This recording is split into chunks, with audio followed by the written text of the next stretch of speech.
What's going on, everybody? It's your boy Shaniac the Helmer, and I'm here again. And this is a reaction video to Fernando Tatis. I'm kind of late, but at the same time, do I care? No, I don't. So, Fernando Tatis, who is one of the best up-and-coming players in the MLB, arguably the face of baseball. It's between him, Aaron Judge, Bryce Harper. Those are the three faces of baseball right now. Neither here nor there. This man just signed a ridiculous contract. 14 years, $340 million. 14 years, $340 million. And he's only played a year and a half. This man, they know he's going to be the real deal. Everyone knows he's going to be the real deal, except for the White Sox, apparently, because they were the one that signed him, and they traded him for a washed-up James Shields. Luckily, they rebounded from that, because if they never rebounded from that, good Lord, God knows, they would be looking at the Padres salt right now. Salt. Yes, they have Tim Anderson, who's a stud. Goon. But they probably would much rather have Fernando Tatis. Or maybe not, because Tim Anderson is going to be a league leader in batting average every year, and you're not going to have to pay him $340 million. But apparently, he deserves this contract. And I would say he should get a contract like that. I just didn't think it would be this soon. Well, when you look at other players that signed really early, you look at the Braves, Ronald Acuna Jr., who's an absolute goon on the baseball field. Super fast, extremely strong arm, hits the ball to the moon every time he's at the plate. Like, it's ridiculous what that man can do. He signed an 8-year, $100 million contract. And everybody was like, oh man. Like, granted, people knew he got fleeced. He should have gotten a lot more money than that. But at the same time, it's like, you know, he bought out all of his arbitration years. And then at the same time, the first 2 years of free agency.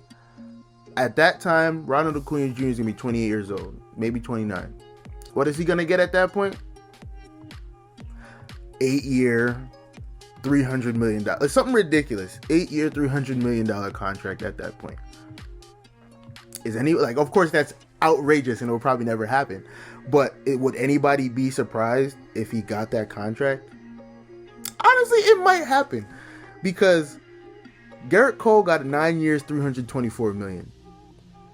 I'm sure a team, especially a team in a big market, would give Acuna at that point. If he keeps up this pace he's on, somebody's gonna give him 8-year or a 9-year or a 7-year, something ridiculous, 250 plus, 300 plus million dollars. I would not be surprised. Inflation. The market will keep going up. But back to Tatis. 14 years, $340 million. I'm not making this video to talk about the contract, really.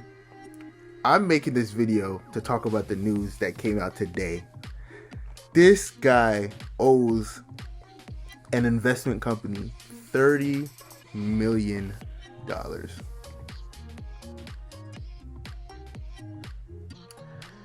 It's crazy how these investment companies can fleece some of these guys.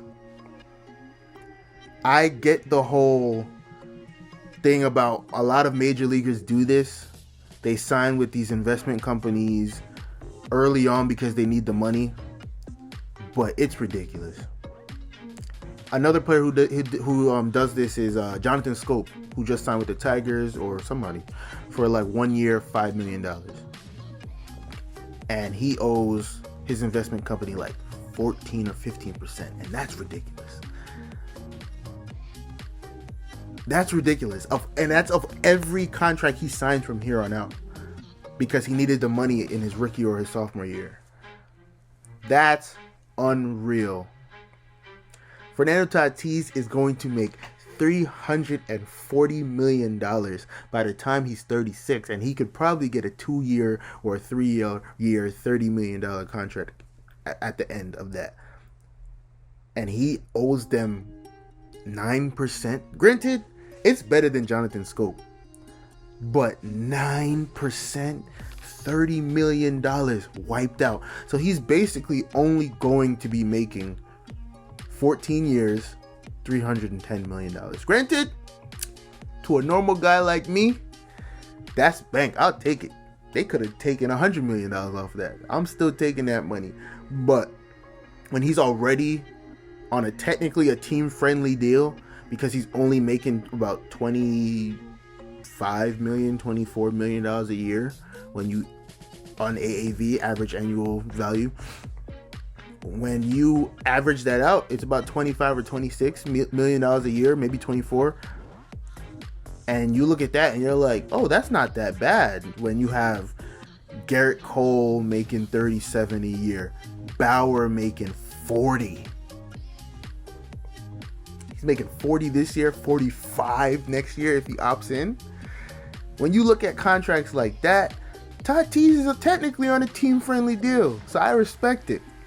But to give up basically one whole year of your contract to an investment company because they gave you $3 million when you were in the minors is unreal to me. And that's the whole purpose of this video. These, like, I get it. They can't afford the lawyers to read their contracts. They can't afford all that stuff. But some of these players need to do whatever they can do. Scrap the little money. Fernando Tatis not broke. His dad played in the league. They had to have at least a little bit of money to go around and say, let me get this lawyer to read this contract. Because for you to have to give up 8-9% of your contract, every contract you sign from here on out, is unreal to me. I understand he probably needed the money, or he didn't want to be that guy to go back to his parents and say, give me $2 million. I don't know how much money his dad even made while he was playing baseball. But to give up that much of your contract, that's basically 1/10 of your contract, because they gave you $2 million early on in your career. And maybe he didn't think he was going to end up signing for these big contracts when he was younger. So he probably signed that deal with the investment company thinking, I'm going to pay them back less than they gave me. I doubt it. He's a stud. I don't know why he would even think that. I could understand if you have a guy like Ronald Torreyes, who's one of my favorite players ever. Loved that guy when he was on the Yankees. He's never going to get a huge contract. So if he ever signed that back in the day and he's making $1 million a year and has to give $100,000, granted that's a lot of money. It's technically a bigger amount, even though it's the same percentage. He's giving them $100,000 out of $1 million. What's the difference between $1 million and $900,000? It's close enough. But when you give away $30 million, woo, that's rough. Jonathan Scope is giving up money. Tatis is giving up money. And I can only imagine there are hundreds of players that have signed those deals in the past. Nonetheless, that's a rich man. I wish I could trade places with him right now. That's a rich man. And anybody who really feels bad for him, I don't feel bad for him. He's still taking home $310 million. Granted, before taxes. California does have taxes. But that's still $310 million. And you know who he's playing next to? A guy that's raking in $300 million.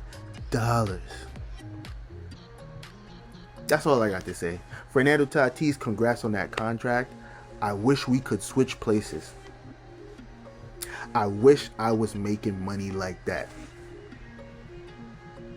To the rest of these minor leaguers and And all these guys that sign these deals with investment companies, get a lawyer, even if it's for just the day to read the contract. Get a lawyer, because these people are trying to fleece you. I have been your boy, Shaniac the Helmer, and we're out. Leave a like, subscribe, tell your mom, tell your uncle, tell your cousin, tell your cat, tell your third cousin's pig on the farm. Tell everybody.